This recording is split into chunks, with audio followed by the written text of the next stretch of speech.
राधा स्वामी जी। बाणी बाणी राधा स्वामी दयाल सतनाम सतपुरुष की। आज की सत्संग वीडियो का विषय एक प्रश्न के आधार पर है।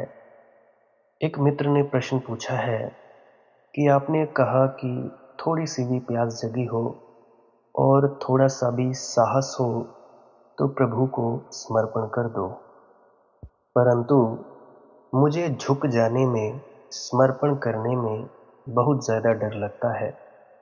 आप कहते हो कि गुरु के पाँव में पूरी तरह से झुक जाओ, समर्पण कर दो, परंतु ये जो डर के कारण किया गया समर्पण है, ये निडरता को, निर्भयता को कैसे उपलब्ध होगा।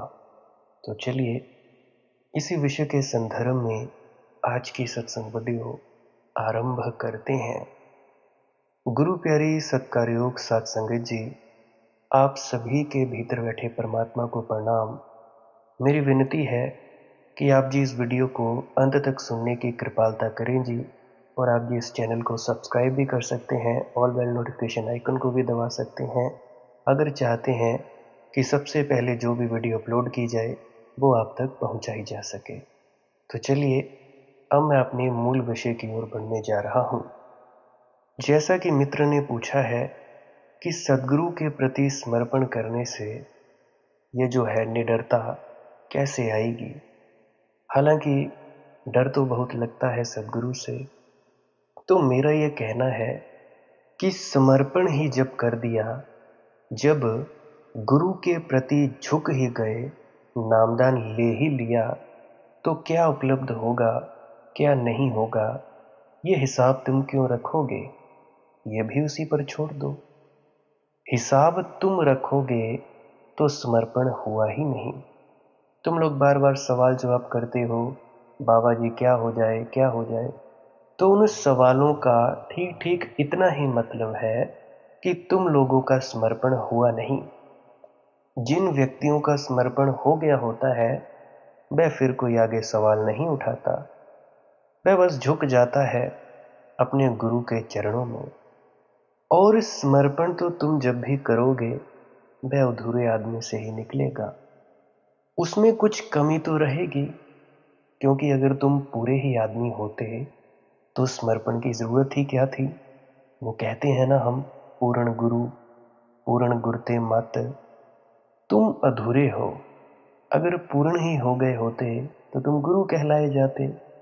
तुम अधूरे हो, कमियां हैं तुम में, डर है, चिंता है, विषाद है, वासना है, सब है। इन सब के रहते ही ये करोगे।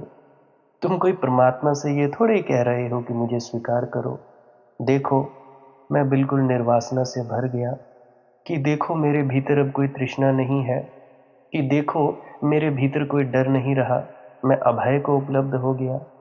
नहीं, समर्पण करने वाला तो कहता है, झुक जाने वाला तो कहता है कि देखो मेरे भीतर सारे संसार की वासना है, देखो मैं मोह से भरा हूं, लोभ से भरा हूं, पात्रता मेरी कुछ भी नहीं है। तुम मुझे ना स्वीकार करोगे तो मैं शिकायत ना करूंगा, क्योंकि स्वाभाविक है कि मेरी पात्रता ही नहीं है। तुम मुझे स्वीकार कर लोगे तो वह प्रसाद है, वह मेरी पात्रता ही नहीं है, मेरी योग्यता नहीं है, मेरा कोई दावा नहीं है। डर है और यह समर्पण आधा आधा है, इसमें भी पूरा मेरा हृदय नहीं है। करना भी चाहता हूं, नहीं भी करना चाहता हूं, ये मेरी दशा है। इस मेरी रुग्ण चित्त दशा को तुम स्वीकार करो प्रभु। समर्पण कोई योग्यता का दावा थोड़ी है। समर्पण तो अपनी सहजता का, जैसे भी तुम हो, बुरे भले, शुभ अशुभ, वैसे के वैसे तुम प्रभु के चरणों में अपने को रख देते हो। समर्पण का अर्थ है कि मैंने तो अपने को बदलने की सब चेष्टा कर ली, कुछ होता नहीं। सब उपाय देख लिए, निरुपाय पाता हूं। सब तरफ से छलांग लगाई, कहीं से भी कहीं पहुंचता नहीं, सब तरफ असफल हो गया हूं। समर्पण का अर्थ तो है निरुपाय, बेसहारा, असहाय अवस्था की स्थिति, तब तुम कोई पात्रता का दावा थोड़ी कर रहे हो। प्रभु स्वीकार कर लेगा तो तुम धन्यभागी होगे, अस्वीकार कर लेगा तो तुम जानोगे कि बिल्कुल स्वाभाविक है, मैं योग्य ही नहीं हूं। स्वीकार करने की कोई जरूरत भी नहीं है। और अगर सोचते हो पहले अपने को पूर्ण कर लेंगे, परफेक्ट कर लेंगे, फिर समर्पण करेंगे, तो फिर समर्पण की जरूरत ही क्या है?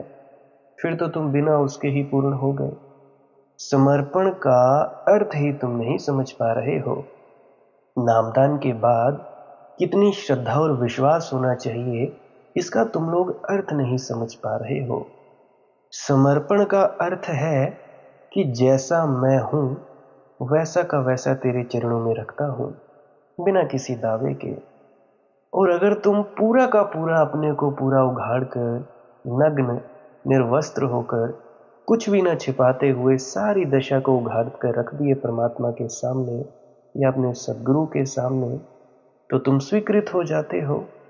क्योंकि स्वीकार का अर्थ केवल इतना ही होता है, जिसने अपना उपाय छोड़ दिया और परमात्मा के हाथों में पूरी बागडोर सौंप दी। रामकृष्ण कहते थे, नाव दो ढंग से चल सकती है, एक तो पतवार से और एक पाल से। ना समझ पतवार से चलाते हैं, समझदार पाल से। समझदार तो पाल को खोल देता है, बैठ जाता है, हवा ले चलती है। ना समझ को पतवार चलानी पड़ती है, नाहक मेहनत करनी पड़ती है।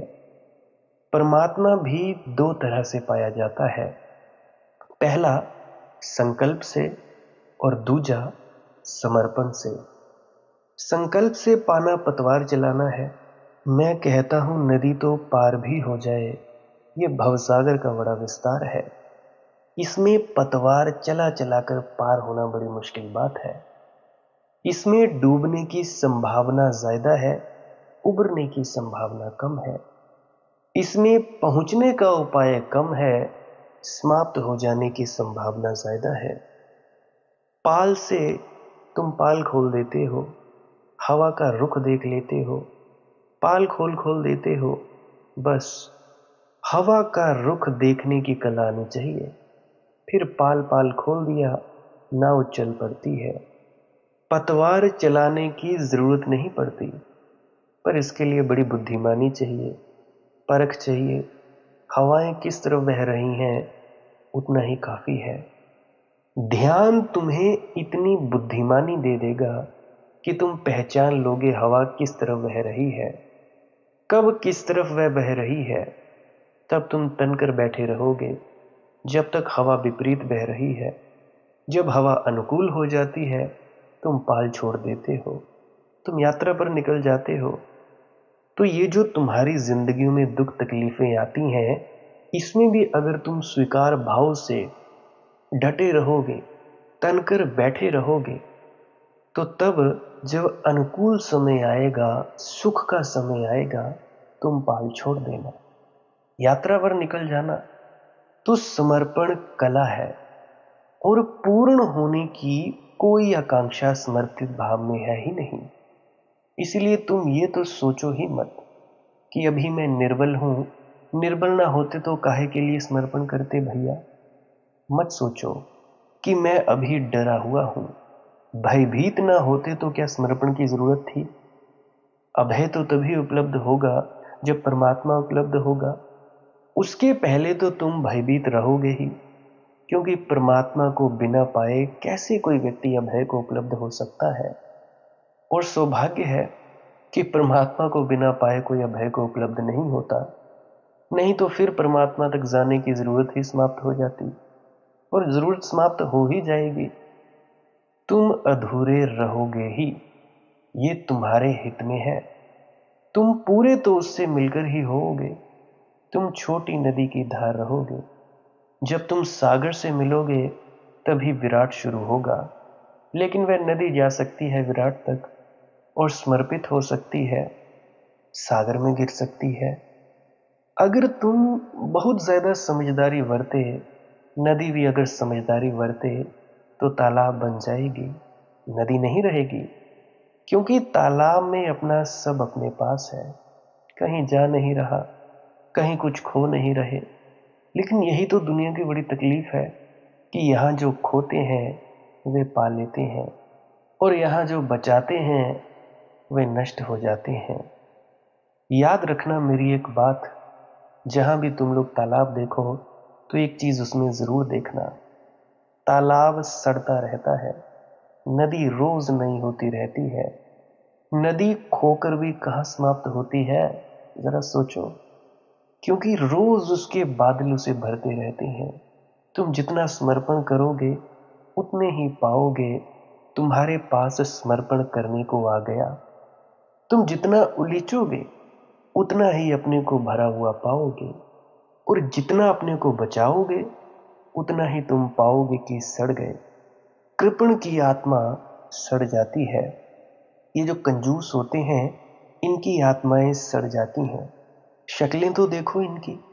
और यहां तक कि जो व्यक्ति कंजूस और कृपण होता है उन्हें कब्ज भी सबसे ज्यादा होती है, क्योंकि वो पकड़ कर रखता है, जकड़ कर रखता है, रोके रखता है धन को, पैसे को। तो उसी रोकने के चक्कर में वो शरीर के मल मूत्र को भी रोकने लगता है। तो मैं कहता हूं उलीचो, और इसकी फिक्र मत करो कि हम बहुत सुंदर होंगे तभी उसके सामने जाएंगे परमात्मा के या अपने गुरु के। तब तो तुम कभी भी ना जा पाओगे। उसके सौंदर्य के मापदंड को तो तुम कभी भी पूरा ना कर पाओगे। ये मेरी बात याद रखना। एक मिट्टी के कण के समान भी हमारी औकात नहीं। योग्यता की तो बात ही छोड़ दो। असहाय हो, छोटा बच्चा है, प्यासा है, भूखा है, चिल्लाता है, रोता है, माँ दौड़ी चली आती है। अगर वह छोटा बच्चा भी सोचने लगे कि मेरी पात्रता है, योग्यता है, क्या मैं इस योग्य हूं कि मुझे दूध पिलाया जाए, मुझे बचाया जाए, मुझे जीवन दिया जाए, तो संकट में पड़ जाएगा। मैंने एक कहानी सुनी है कि श्री कृष्ण भोजन को बैठे हैं स्वर्ग में, वैकुंठ में। तो रुक्मिणी ने थाली लगाई है, वह पंखा झलने बैठी है। उन्होंने एक या दो कौर ही लिए हैं और एकदम उठकर खड़े हो गए और भागे दरवाजे की तरफ। रुक्मिणी ने पूछा, स्वामी कहाँ जाते हैं, क्या हुआ? लेकिन कुछ इतनी जल्दी है कि इन्होंने हाथ से इशारा कहा कि लौट कर, लेकिन दरवाजे पर जाकर ठिठक गए। एक क्षण रुके, वापिस लौटकर बैठ गए थाली पर, भोजन करने लगे। रुक्मिणी ने कहा, स्वामी बेबूझ हो गई मेरी बात, मुझे कुछ समझ नहीं आया। क्यों भागे, क्या कारण था? दरवाजे पर कोई कारण नहीं है, और फिर लौट क्यों आए, इतनी तेजी में भी गए? तो श्री कृष्ण ने कहा, मेरा एक प्रेमी एक राजधानी की सड़क से गुजर रहा है। लोग उसे पत्थर मार रहे हैं, लहूलुहान है, उसके सिर से खून की धाराएं बह रही हैं, लेकिन वह प्रसन्न है, मस्त है। और वह कहता है, मुझे क्या फिक्र, जिसने दिया है शरीर वही चिंता करेगा। मैं कौन हूं बीच में आने वाला, तू जान तेरा काम जान। तेरे ही हाथ उस तरफ से पत्थर मार रहे हैं, तेरा ही सिर इस तरफ फूट रहा है। जैसी तेरी मर्जी। वह खड़ा हंस रहा है, लोग पत्थर मार रहे हैं तो मुझे भागना पड़ा। जब किसी का समर्पण ऐसा हो तो भागना ही पड़े। मैं उसे बचाने जा रहा था। रुक्मिणी ने कहा, फिर आप लौट क्यों आए, फिर क्या हुआ? उसने कहा, जब तक मैं द्वार पर पहुंचा उसका भाव बदल गया। उसने अब खुद पत्थर उठा लिया है, वह जवाब दे रहा है पत्थर मारकर। मेरी कोई जरूरत न रही, अब वह खुद ही समर्थ है, तो मेरे जाने का फायदा भी क्या? तो समर्पण का अर्थ है तुम असहाय हो, असमर्थ हो, तुम उसके हाथों में छोड़ते हो अपनी नाव, वह जहां ले जाए चल पड़ेंगे। फिर तुम ये भी नहीं पूछते कहां ले जा रहे हो, क्योंकि ये पूछने का मतलब हुआ कि समर्पण किया ही नहीं। फिर तुम ये भी नहीं पूछते कि क्या परिणाम होगा। समर्पण में सभी छोड़ दिया। वह डुबाए तो वह डूबना ही तट पर पहुंच जाना है, वह मिटाए तो मिटाना ही सौभाग्य है। उसके हाथ में बागडोर सौंप दी, फिर हिसाब किताब तुम्हें अपना रखने की जरूरत नहीं। तुम भी ऐसा ही किया करो। तुम बार बार पूछते हो, जैसा गुरु का हुक्म है पूरा पूरा नहीं मानते। गुरु कहता है ऐसे जप करो और उसके बाद ऐसे बैठ जाओ भजन के लिए, कुछ ना करने के लिए बैठो, सिर्फ धुन सुनने के लिए बैठो। परंतु तुम लोग मानते नहीं। तुम लोगों ने क्या मजाक बनाया हुआ है कि चलो जी जाप ही जाप कर लेते हैं, जाप ही जाप कर लेते हैं। धुन सुनने के लिए बैठे नहीं, चुपचाप मौन होकर बैठने की कला तुम लोगों को आती नहीं। यह है तुम लोगों का समर्पण, यह है तुम लोगों का गुरु के प्रति अपना प्रेम और गुरु के हुक्म की मानना। सब तौहीन है। गुरु कहता है नम्रता भाव रखो, और तुम हो कि रखते नहीं। हालांकि दिखावापंती के लिए तुम्हें डेरों में, सत्संग सेंटरों में, सेवा में कुछ मर्जी दिखावा करवा लो, परंतु घर में तो तुम लोगों का बेड़ा ही गर्क है। बुरा लगता हो तो लगे। मैं तो चाहता हूं अंदर तक चुभ जाए मेरी बात कि तुम लोग क्या कर रहे हो। बहुत से लोग आते हैं, अजी हम ऐसा नहीं करते, ये करें तो वो करें, ऐसा नहीं तो ऐसा क्यों। मैं कहता हूं तुम लोगों का बेड़ा ही गर्क है। तुम लोगों की वजह से गुरु के ऊपर उंगली उठती है। समर्पण तुम्हारा है नहीं, ले लिया है जी नामदान, तर गए। क्या खाक तर गए। अजी ये तो सिर्फ तुम्हारी चाहत है। अभी तो सिर्फ एडमिशन ली।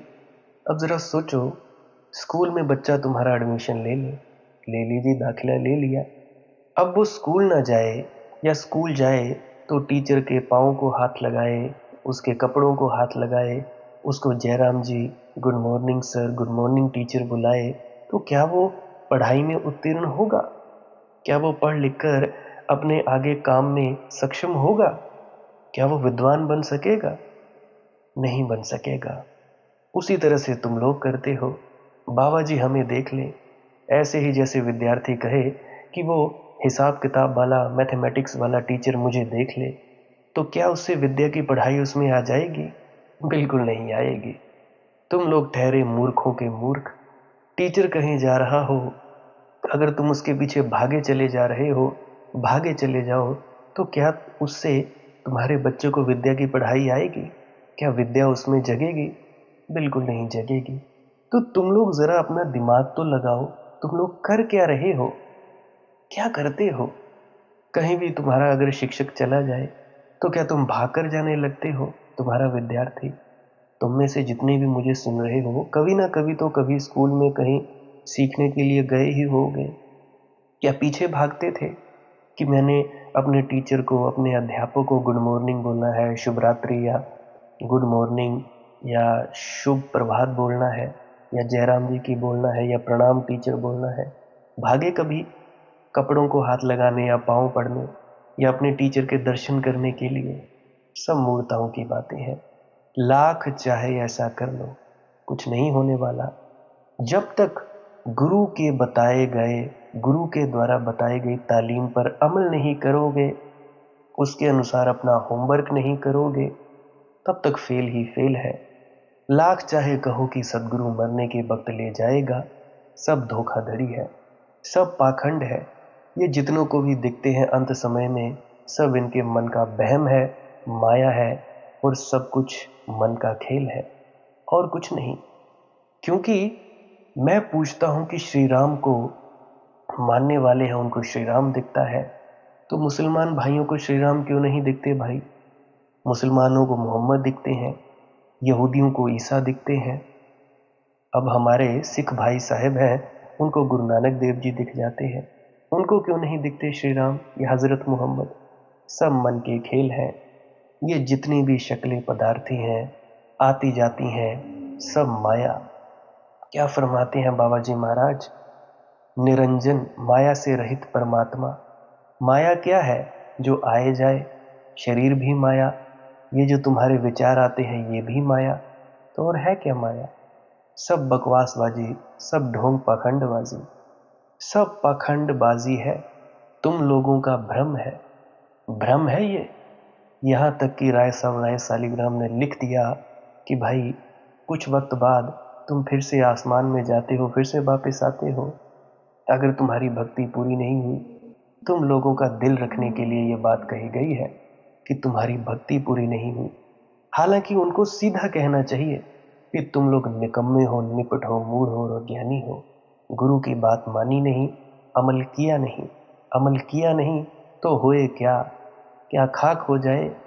तुम लोग सोचते हो, बोलते हो कि अगला जन्म नहीं होना चाहिए। भाई बिल्कुल होगा। इस भुलेखे में मत रहना कि अगला जन्म हमारा ना हो, यही मेरा आखिरी जन्म है। सब बकवासबाजी की बातें। लाख चाहे गुरु के पांव धो धो के पी लो, मैं स्टैंप लगा के कह सकता हूं, कुछ नहीं होने वाला। जब तक गुरु का उपदेश अपने भीतर उतारोगे नहीं, कुछ नहीं होने वाला। मेरे चाहे तुम सवाल जवाब सुन लो बाबा जी महाराज के, चाहे चिट्ठी लिख देना बाबा जी महाराज को कि बाबा जी महाराज, ये लड़का है, इसका नाम मनदीप है, हिमाचल में रहता है, ये ऐसा कहता है, क्या ये सही कह रहा है? जो कह दे तो फिर देख लेना, फिर मुझे बताना। भाई संकल्प कंजूस चित्त की चेष्टा है, समर्पण तुम लोगों का हुआ नहीं। उपदेश, उपदेश पे चलना है। अगर तुम लोग इसी कट्टरवादियों में चलते रहोगे, उपदेश को छोड़ दोगे, तो जैसे वाकी पंथ बन गए वैसे राधा स्वामी पंथ बन जाएगा, निरंकारी पंथ बन जाएगा, कबीर पंथी, आर्य समाजी और भी न जाने क्या क्या। पहले ही क्या कम झगड़े थे, हिंदू मुस्लिम सिख ईसाई, अब उसमें भी अलग झगड़े। मैं राधा स्वामी तो गैर राधा स्वामी, मैं सत्संगी तो गैर सत्संगी। सब बेकार की बातें हैं, बकवासबाजियों की बातें हैं। तो गुरु का उपदेश मानो, सत्संग में जाओ, उसको गुनो, समझो कि गुरु कह क्या रहा है, गुरु कहना क्या चाहता है, किस स्थल से बात कर रहा है गुरु। ऐसे उसको राधा स्वामी बुलाने से कुछ नहीं होने वाला, पीछे भागने से कुछ नहीं होने वाला। तुम जाओ डेरों में, दर्शनों के लिए जाओ, परंतु जहां कहीं भी आम वो अपने रिश्तेदारों में जाते हैं, तुम भाभी भागे चले जाते हो, जैसे दर्शन करने से तुम्हें कुछ मिलेगा। भाई सब बेकार की बातें हैं, सब ढोंग पाखंड है तुम लोगों का, सब तुम लोगों का बहम है।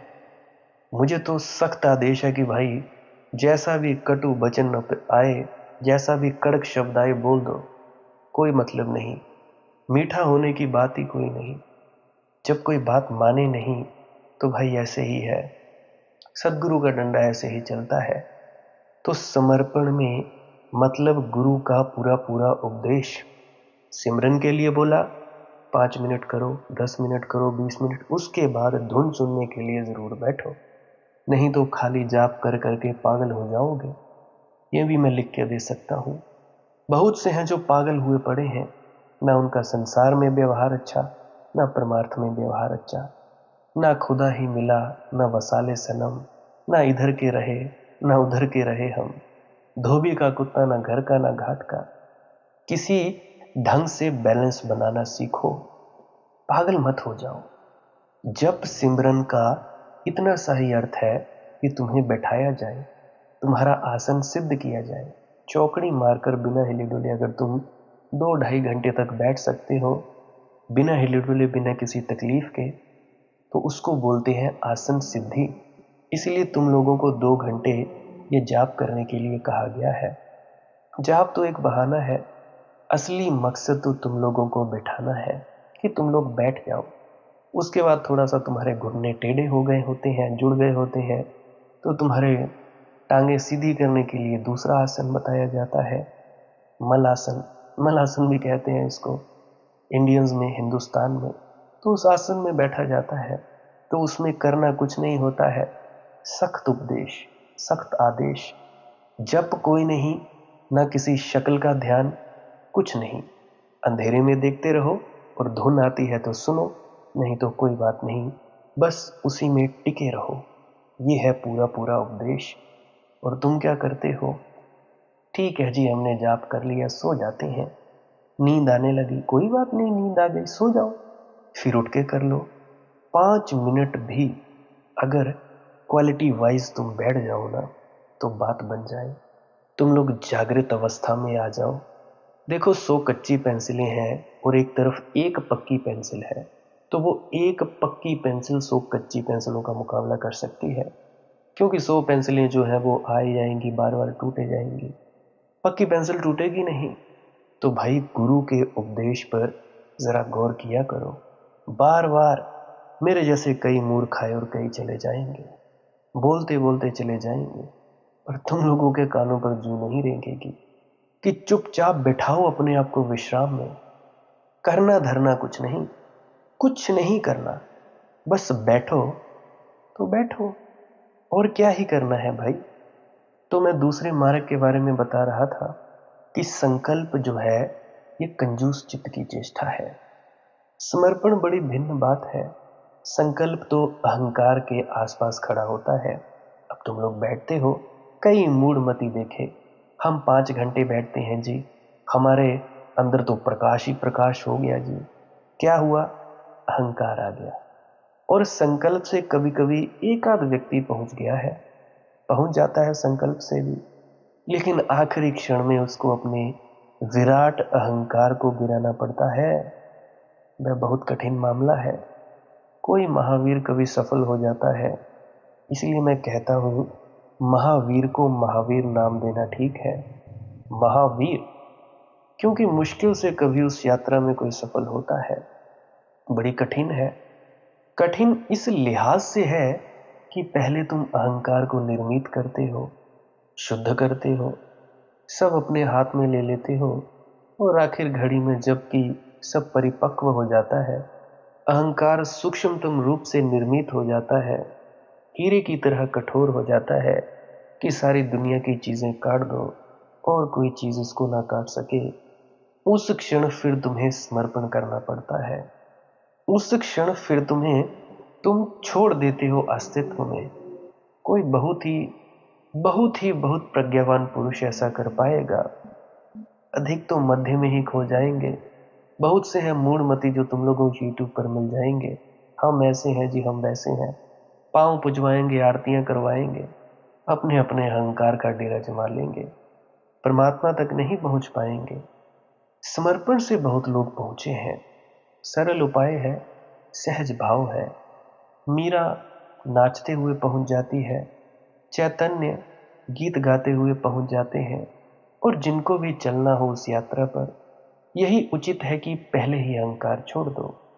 पहले बनाना फिर छोड़ना मुश्किल पड़ेगा। अब जैसे तुम घर बनाओ और फिर तोड़ो, कितनी मुश्किल बात है।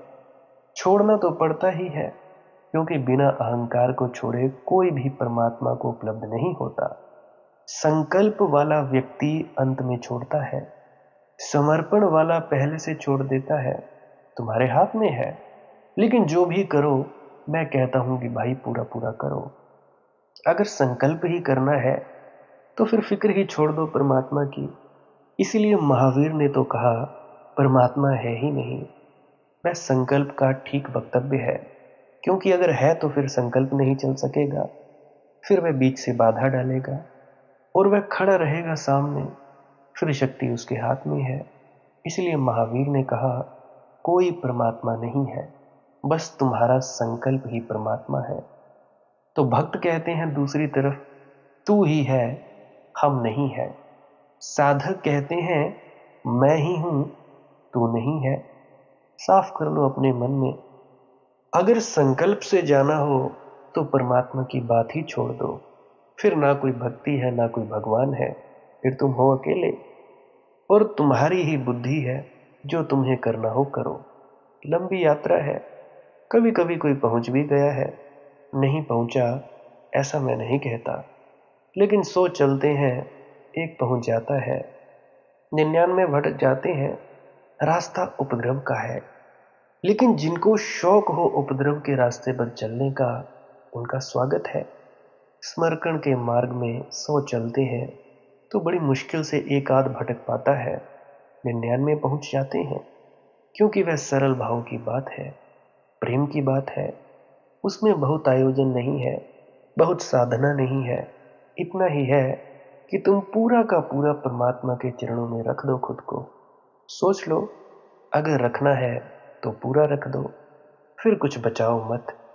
अगर बचाना हो तो कृपा करके पूरा बचा लो, फिर कुछ रखो मत। अगर दोनों के बीच डावाडोल रहे तो तुम दो नावों पर सवार हो जाओगे, तुम कहीं पहुंच ना पाओगे, तुम बड़ी दुविधा में जियोगे। और ऐसी ही हालत अधिक लोगों की मैं देखता हूँ। अहंकार को छोड़ना भी नहीं चाहते तो अहंकार को बचा लेते हैं, और मुफ्त में पहुंचना भी चाहते हैं, कुछ करना भी ना पड़े तो जाकर सिर भी टिका देते हैं। मंदिर में जाओ, गौर से खड़े हो जाओ, आदमी की खोपड़ी को झुकते हुए पाओगे, अहंकार को खड़ा हुआ पाओगे। तुम डेरे में भी जब किसी महात्मा के आगे इन लोगों को हाथ जोड़ते हुए देखोगे तो अहंकार को खड़ा हुआ पाओगे। अगर किसी दिन फोटोग्राफी या वीडियोग्राफी थोड़ी ज़्यादा एडवांस हो गई, जो हो ही जाएगी, क्योंकि रूस में एक फोटोग्राफर किरलियान बड़े अद्भुत प्रयोग कर रहा था, उससे तुम्हारे व्यक्तित्व का ऑरा, जो ऑरा होता है, व्यक्तित्व के प्रतिभा के चित्र आ जाते थे। तो आज नहीं कल हर मंदिर में एक कैमरा लगाकर जांचा जा सकेगा कि आदमी क्या सच में झुका, क्योंकि शरीर तो झुक जाएगा, तुम्हारा जो ऑरा है, आभा मंडल है, व्यक्तित्व का वह खड़ा रहेगा। अगर अहंकार नहीं झुका है, तुम्हारी भीतरी प्रतिमा खड़ी रहेगी, और दूसरी तरफ वो भी देख सकता है तुम्हारा ऑरा, जिस व्यक्ति की तीसरी आंख खुल चुकी है या कोई पहुंचा हुआ है, तो तुम्हारी असली प्रकाश शरीर खड़ा होगा, सिर्फ मिट्टी की देह झुकेगी। इसको भी क्या झुकाना भाई, इसको तो मौत झुका देगी, मिट्टी में मिला देगी। इसको तुम झुकाकर किसी पर कोई कृपा नहीं कर रहे हो। अगर झुकाना हो तो भीतर अंतर्भाव झुके, ना झुकाना हो कोई हर्जा नहीं है, वह भी रास्ता है, उससे भी लोग पहुंचे हैं, मगर साफ हो जाना चाहिए। मैं कहता हूं झुकना है, पूरे झुक जाओ, अकड़े रहना है, पूरे अकड़े रहो, समझौता मत करो, समझौता महंगी बात है भैया। तो ऐसा मत करो, जैसा हो पूरा 100% करो। अगला प्रश्न, प्रवचन के समय, आपका सत्संग सुनते समय आपकी कोई कोई ध्वनि सुनकर मैं कांप जाता हूँ, डर जाता हूँ। मेरा दिल करता है कि अभी वीडियो को बंद करूं और भाग जाऊं कहीं। ऐसा क्यों? क्या मैं डरपोक और कायर होता जा रहा हूं? मेरे मित्र, जिसने मृत्यु को पार नहीं किया, वह सिर्फ समझता है कि वह डरा नहीं है, भयभीत नहीं है। होता तो भयभीत ही है, धोखा देता है अपने को कि मैं अभय हूं। कैसा मेरी पत्नी खुद को देती रहती है कि मैं अभय हूं, कहती है जी मुझे मरने से डर नहीं लगता। फिर मैं कहता हूं कि मेरी एक्टिवा पर बैठकर तो देखो, देखता हूं तुम्हें लगता है कि नहीं लगता है। फिर कहती है नहीं नहीं, मैं ऐसे नहीं मरना चाहती। तो भाई, धोखा देते हैं लोग अपने को कि मैं अभय हूं, मृत्यु के पार जाकर ही, मृत्यु से गुजर कर ही, मृत्यु के अनुभव से ही, अमृत को पहचान कर ही कोई अभय को उपलब्ध होता है।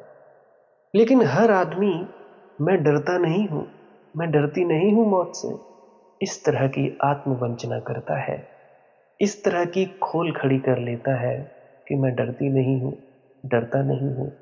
जब तुम मेरे पास आओगे और मैं तुम्हारी परतों को उघाड़ने लगूंगा और तुम्हारे वस्त्र गिरने लगेंगे, तो तुमने जो भीतर छुपाया है वह प्रकट होना शुरू हो जाएगा।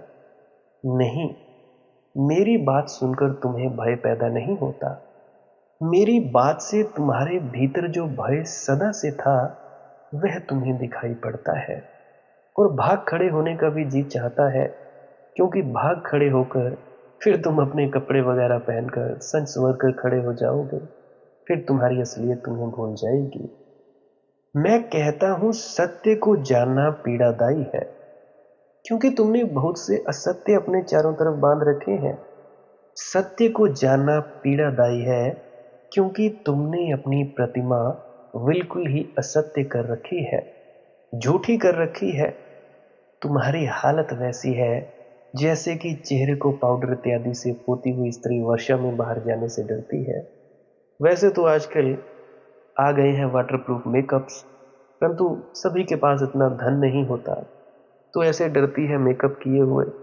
वर्षा हो गई, पाउडर बह गया, उनका सब सौंदर्य गया, वह सौंदर्य पोता हुआ था। तो स्त्रियों को पर्स इत्यादि लटका कर रखना पड़ता है, उसमें सब साज सामान रखना पड़ता है। वर्षा का क्या भरोसा, धूप का क्या भरोसा, धूप आ जाए, पसीना बह जाए, लकीरें पड़ जाती हैं सौंदर्य पर, तो जल्दी से निकलकर अपने बैग से आईना वगैरह पोत पोत कर फिर ठीक ठाक कर लिया जाए।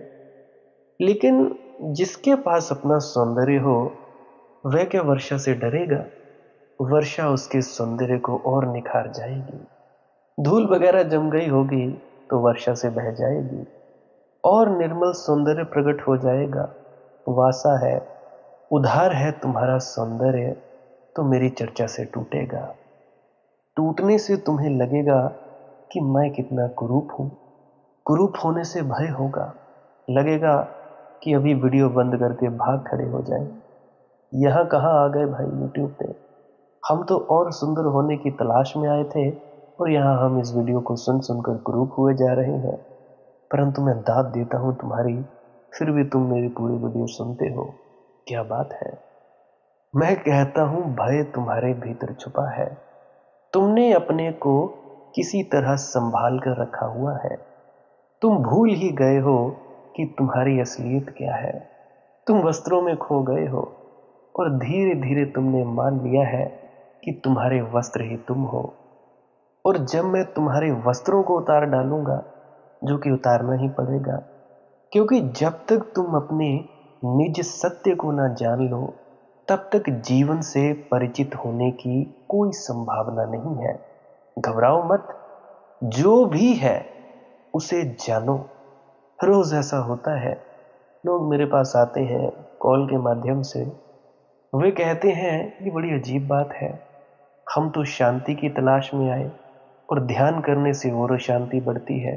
ये जो आप बताते हो सांस क्रिया विजय शर्मा जी द्वारा बताई गई, इससे हमारी और शांति बढ़ती है। मैं कहता हूं ध्यान करने से शांति बढ़ती नहीं, ध्यान करने से तुम्हारा होश बढ़ता है। होश बढ़ने से जो अशांति तुम्हें कभी दिखाई नहीं पड़ती थी, वह दिखाई पड़ने लगती थी। अब उदाहरण के लिए, जैसे एक आदमी घर में सोया है, नशे में धुत पड़ा है और घड़े में कूड़ा करकट भरता जा रहा है, लेकिन नशे में धुत पड़े आदमी को कुछ पता नहीं चलता। मकड़ियां जाले बुनती हैं, सांप बिच्छू घर बनाते हैं, कोई मतलब नहीं उसे। वह मस्त पड़ा है, सब स्वच्छ है। फिर होश आता है, नशा टूटता है, नींद टूटी, नशा उतरा, चारों तरफ देखता है। शायद वह भी यही कहे कि ये होश तो भैया बड़ी बुरी बात है। बेहोशी में तो सब साफ सुथरा था, होश ने तो सब गंदा हुआ जाता है। बेहोशी में तो सब साफ सुथरा था, होश में सब गंदा हुआ जाता है। तुम भीतर बेहोश पड़े हो, वहां जन्मों जन्मों में कितनी मकड़ियों के जाले भर गए हैं, उसका तुम्हें पता नहीं है। वहां कितना कूड़ा करकट इकट्ठा हो गया है। शरीर का तो तुम ऊपर से स्नान भी कर लेते हो, लेकिन भीतर का स्नान तो तुम्हें पता ही नहीं। उस स्नान का नाम ही तो ध्यान है भैया। जब तुम भीतर थोड़े जागोगे तो तुम्हें बहुत सी बातें दिखाई पड़ने लगेंगी। तुम आए थे मेरे पास शांति खोजने, लेकिन पहले तो तुम्हें अपनी अशांति से परिचित होना होगा। तुम परेशान हो जाते हो जी, बड़े विचार आते हैं, मन बड़ा चलायमान होता है। तो मैं कहता हूं चलने दो, बस साक्षी रहो, गवाह मात्र। क्योंकि अशांति से परिचित होना शांति की तरफ बुनियादी कदम है। अपने रोग को ठीक से जान लेना आधा निदान है और आधी चिकित्सा है। डायग्नोसिस करवाते हो तुम, ब्लड टेस्ट करवाते हो और भी अल्ट्रासाउंड वगैरह करवाते हो, और निदान ठीक से हो जाए कि रोग क्या है, तो चिकित्सा हो ही गई। चिकित्सा तो गौण बात है, वह कोई बहुत बड़ी बात नहीं है। इसलिए अगर तुम जाओगे, कोई निदान करने वाला डॉक्टर हो, तो उसकी फीस बहुत होगी। फिर प्रिस्क्रिप्शन तो कोई भी केमिस्ट दे देता है, उसमें कोई बहुत बड़ा मामला नहीं है। एक दफा पक्का पता चल जाए बीमारी क्या है, फिर सब हल हो जाता है। असली सवाल पक्का पता चलने का है कि बीमारी क्या है। वह पता न चले तो केमिस्ट की दुकान पर लाखों दवाएं रखी हैं, वे किसी काम की नहीं है। तुम्हें मैं धीरे धीरे धीरे तुम्हारी बीमारी से परिचित करवाता हूं। भय है, अशांति है, क्रोध है, लोभ है, मोह है, सब तुम्हें घेरे है और तुम उनको दबाकर बैठे हो। उनका दावानल तुम्हारे नीचे जल रहा है, उसको देखना पड़ेगा भाई तुम्हें। जब तुम उसे पूरी तरह देखोगे तभी तुम छलांग लगाकर उसके बाहर निकलोगे। शांत होना हो तो अशांति जाननी बड़ी जरूरी है। अभय को उपलब्ध होना हो, भय से परिचित होना जरूरी है। स्वस्थ होना हो तो स्वस्थ होने का एक ही उपाय है कि बीमारी से ठीक से परिचित हो जाओ। और मजा यह है कि शरीर की बीमारी से परिचित होने पर इलाज की अलग जरूरत पड़ती है, लेकिन मन की बीमारी कुछ ऐसी बीमारी है कि परिचित होना ही इलाज है। जो व्यक्ति ठीक से अपने मन के प्रति जाग गया, इलाज हो गया। वहां निदान और औषधि दो नहीं है, वहां निदान ही औषधि है। ये बात मेरी याद रखना। अगला प्रश्न मित्र ने पूछा है कि भाई आपने कहा कि जब तक मिटना है, खोना है, जीवन का परिवर्तन है, तब तक होना, शाश्वत होना संभव नहीं है। अभी हम आपकी वीडियो सुनते हैं आपके YouTube चैनल के माध्यम से। क्या ये भी एक लंबा सपना है? मेरे मित्र, तुम्हारी तरफ से लंबा सपना है, मेरी तरफ से नहीं। तुम्हारे लिए सपने से ज्यादा नहीं है, क्योंकि तुम सोए हुए हो। तुम जागोगे तभी तो सपना टूटेगा। तुम जागकर मेरी वीडियो को सुनोगे तो तुम कुछ और ही पाओगे। तुम सोकर मुझे सुनते हो तो कुछ और ही पाते हो। तुम जागकर मुझे सुनोगे तो तुम्हें जो सुनाई पड़ेगा वह कुछ और ही बात होगी। तुम्हारी नींद बीच में खड़ी है, एक पर्दे की तरह, और तुम्हारी नींद हर चीज को विकृत करती है। तुम्हारे लिए तो एक सपना है, लेकिन चाहो और जागना चाहो तो तुम्हारे लिए भी सत्य हो सकता है। महात्मा बुद्ध ने अपने पिछले जन्मों की कथाएं कही हैं। उसमें उन्होंने कहा है कि मैं जब अज्ञानी था तब एक बुद्ध पुरुष के पास गया था। मैंने झुककर उनके चरण छुए। मैं उठकर खड़ा भी ना हुआ था कि मैं अचंभे से भर गया, क्योंकि उन्होंने भी झुककर मेरे चरण छुए। मैं घबरा भी गया, भयभीत हो गया कि ये तो पाप है कि बुद्ध पुरुष मुझ अज्ञानी के चरण छुए। मैंने उनसे कहा, रुकिए रुकिए, ये आप क्या कर रहे हैं? लेकिन मैं रोक भी ना पाया और मैंने उनसे पूछा कि मैं अज्ञानी हूं, आपके पैर छूता, समझ में आती है बात। आप परम ज्ञानी, आप मेरे पैर क्यों छूते हैं? तो उन बुद्ध पुरुष ने मुझसे कहा था कि ये तेरी भूल है, ये तेरा सपना है कि तू समझता है तू अज्ञानी है। जिस दिन मेरा सपना मेरे लिए टूट गया, उसी दिन मेरे लिए सबका सपना टूट गया। मैं तो तेरे भीतर उस प्रकाश को देखता हूं जिसको अज्ञान ने कभी घेरा नहीं। तू भ्रांति में पड़ा है, लेकिन तेरी भ्रांति तेरी है, तेरा वहम तेरा है, मेरा नहीं। किसी दिन तू जागेगा तब तेरा वहम भी टूट जाएगा। जब तू समझेगा कि मैंने तेरे चरण क्यों छुए थे। निश्चित ही जो मैं तुम लोगों से कह रहा हूं, तुम्हारे लिए तो एक सपना है, एक मधुर सपना, सुखद है, सुनना प्रीतिकर है, लेकिन ये जागरण भी बन सकता है। मैं इसलिए बोल रहा हूं, इसलिए नहीं कि तुम्हें एक सुखद सपना चलता रहे। मैं तो इसलिए बोल रहा हूं ताकि तुम्हारी नींद में आवाज अगर पहुंच जाए तो तुम जाग जाओ। मैं तो इस तरह बोल रहा हूं जैसे तुम्हारे मोबाइल में अलार्म बजते हैं। एक नहीं, हजार हजार अलार्म। मैं तुम्हारी नींद में सपना देने के लिए नहीं। कभी तुमने ख्याल किया 5 बजे उठना है तो तुम अलार्म भरकर सो गए हो? दो घटनाएं संभव है। एक तो यह घटना है कि तुम अलार्म को सुन लो, जाग जाओ। दूसरी घटना यह है कि तुम अलार्म के पास भी एक सपना बना लो और करवट लेकर सो जाओ। अक्सर ऐसा होता है कि जब अलार्म की घंटी बजती है तब तुम एक सपना देखते हो कि मंदिर में बैठे हैं, घंटा बज रहा है, टन टन टन टन टन। तुमने उस अलार्म के बीच अपने बीच को खड़ा कर दिया एक सपना। अब कोई डर ना रहा। अलार्म को तुमने गलत कर दिया, अब कोई डर नहीं है। अब वह तुम्हें उठा ना सकेगा। तुमने उसे अपने सपने में ही समाविष्ट कर लिया। अब तुम सपना देख रहे हो कि मंदिर में घंटा बज रहा है, लोग पूजा कर रहे हैं, तो जब तक वह घड़ी अलार्म बजाती रहती है तुम्हारे मोबाइल में से, तब तक तुम सपना देखते रहते हो। फिर घड़ी बंद हो गई, सपना बंद हुआ, करवट लेकर तुम गहरी नींद में सो जाते हो। इसलिए तो तुम 10-5 अलार्म लगाते हो। तो तुमने घड़ी को, अलार्म घड़ी को व्यर्थ कर दिया।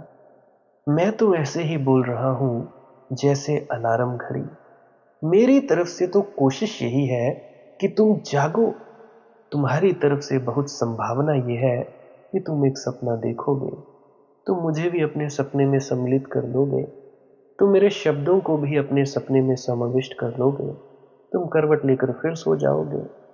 लेकिन अगर 100 में से एक भी जग जाए तो भी श्रम सार्थक है। आखिरी सवाल, संत दादू जी ने दादू होने के बाद कहा है, पिब पिब लगी प्यास। क्या दादू ने दादू होने के पहले भी कहा था कि पिब पिब लगी प्यास?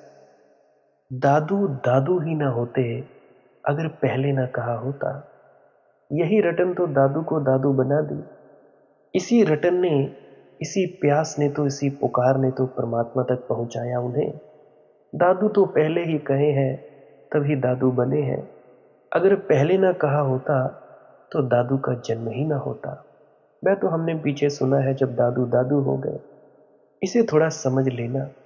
दादू ने तो पहले ही कहा है, हमने पीछे सुना है। दादू ने तो प्यास का जीवन ही जिया है, तभी तो तृप्ति का क्षण आया। रोए तभी संतुष्टि। लेकिन हमें तब नहीं सुनाई पड़ा जब दादू रो रहे थे। वह रोना तो उनका निजी था, एकांत में था, वह तो उनका अपना था। हमने तो तभी सुना जब दादू हो गए, तब उनका प्रकाश स्तंभ प्रकट हुआ। मैं तुमसे जो कह रहा हूं वह मैंने अपने होने के बहुत पहले बहुत बार अपने से कहा है। उस दिन तुमसे नहीं कहा था, उस दिन तुम सुनते भी नहीं। आज भी तुम लोग सुन लो तो बहुत है। उस दिन तो तुम सुनते ही कैसे, पर मैंने बहुत बार उसे अपने से कहा है। तभी वह घड़ी आई जहां जागरण हुआ। और अब मैं तुमसे कह सकता हूं, बढ़ने दो रटन को, प्यास को। सागर दूर नहीं है, बस प्यास की कमी ही एकमात्र दूरी है। उतरने दो तुम्हारे हृदय में भी इस रटन को, पिब पिब लागी प्यास। और मंजिल दूर नहीं है, मंजिल बिल्कुल आंखों के सामने है। थोड़ी सी आंख खोलनी है, थोड़ी सी आंख खोलकर देखनी है। फासला नहीं है कि यात्रा करनी हो। तुम तीर्थ में ही खड़े हो, मगर शराब पिए खड़े हो। मैंने एक कहानी सुनी है, एक शराबी एक रात अपने घर आया, ज्यादा पी गया था, पहचान में नहीं आता था अपना घर कौन सा है। पुराने अभ्यासवश पहुंच तो गया, पैर चलाकर ले गए, लेकिन दरवाजे पर खड़े होकर सोचने लगा कि यह घर मेरा? समझ में नहीं आता, कभी देखा हो। दरवाजा पीटने लगा। उसकी माँ बाहर निकल कर आ गई। उसने उस माँ के पैर पकड़ लिए और कहा कि ऐसा कर, मुझे मेरे घर पहुंचा दे। मेरी बूढ़ी माँ मेरी राह ताकती होगी। पड़ोस के लोग इकट्ठा हो गए, लोग हंसने लगे, लोग हैरान हुए, लोग उसे समझाने लगे, अरे यही तो तेरा घर है मूर्ख। जितना लोग समझाने लगे उतना ही वह शराबी जिद करने लगा कि अगर ये मेरा ही घर होता तो किसी को समझाने की जरूरत ही क्या थी, मैं खुद ही समझ लेता। क्या मुझे अपने घर का पता नहीं? क्या तुमने मुझे इतना मूर्ख समझा है? क्या मैं पागल हूं? तभी एक दूसरा शराबी जो ये सब बात सुन रहा था, उसने क्या किया, अपनी कार लेकर आया और उसने कहा कि तू बैठ, मैं तुझे तेरे घर ले चलता हूं इस कार में। उसकी माँ ने उसके पैर पकड़ लिए कि तू इसकी गाड़ी में मत बैठ, अन्यथा घर से बहुत दूर निकल जाएगा। और यह भी पिए है, मगर कौन सुने, तुम घर के सामने ही खड़े हो। इसलिए जो गुरु तुमसे कहते हो बैठो हमारी गाड़ी में, हम तुम्हें तीर्थ यात्रा पर ले चलते हैं, मैं कहता हूं कि भाई जरा संभल कर बैठना। घर से दूर निकल जाओगे, इन साधन अभ्यासों में कुछ नहीं मिलेगा। वे भी पिए बैठे हैं। मैं तुम लोगों को किसी यात्रा पर नहीं ले जा रहा हूं, और ना ही मेरे गुरुदेव ने तुम्हें कहीं लेके गए। मैं तुमसे ये कह रहा हूं, अपने ही गुरु द्वारा बताई गई बात, और मैंने परखी है, मेरे अनुभव की बात है। तुम जाग कर देखो, तुम जहां खड़े हो वह तुम्हारा घर है, यह अस्तित्व तुम्हारा घर है।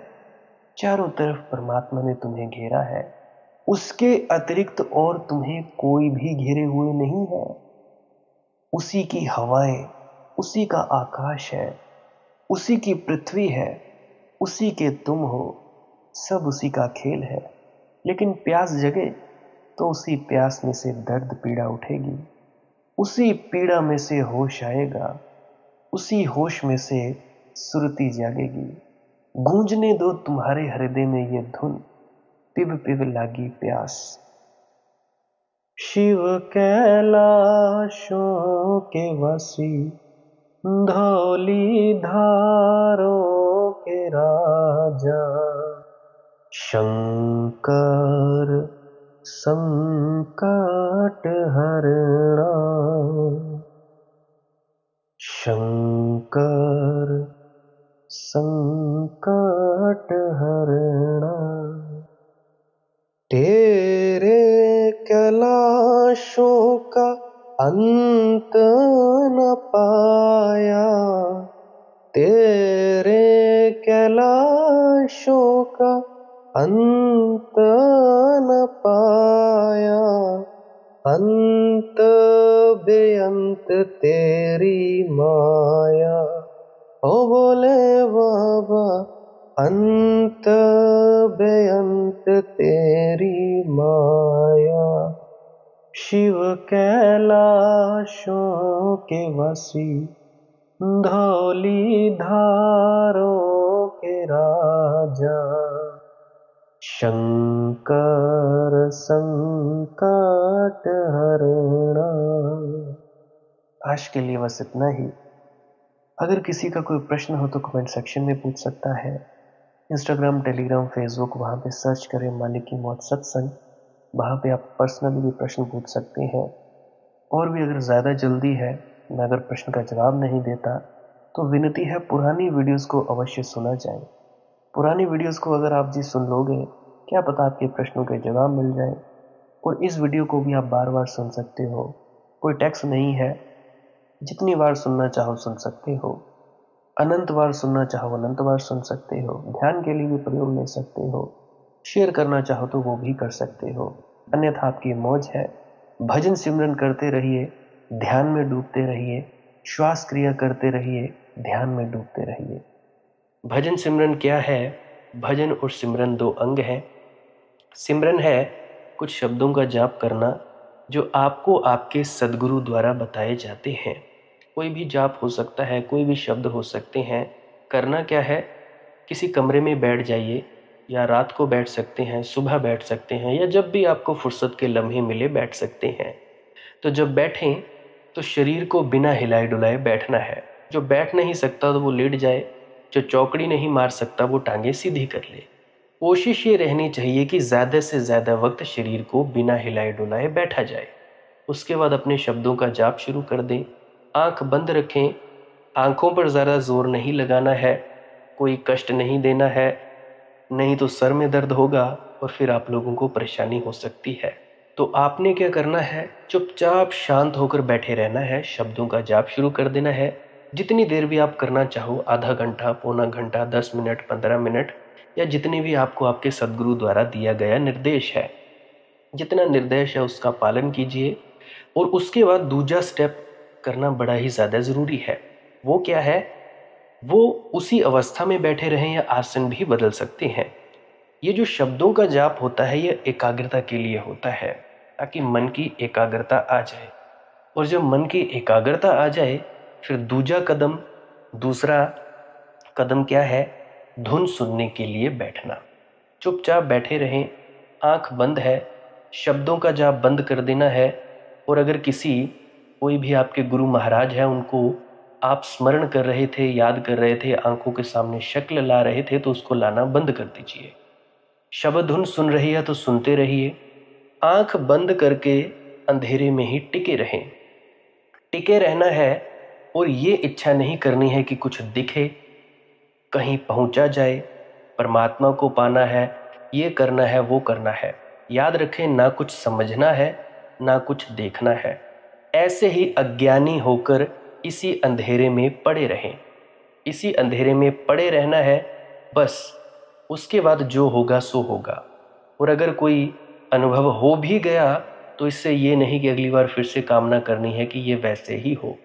कामना ही सबसे बड़ी अड़चन है, इच्छा ही सबसे बड़ी अड़चन है, किसी चीज़ की तृष्णा करना ही सबसे बड़ी अड़चन है, मांग ही वासना है।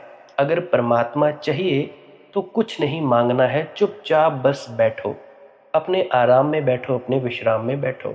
धीरे धीरे धीरे वो होगा जो होना चाहिए।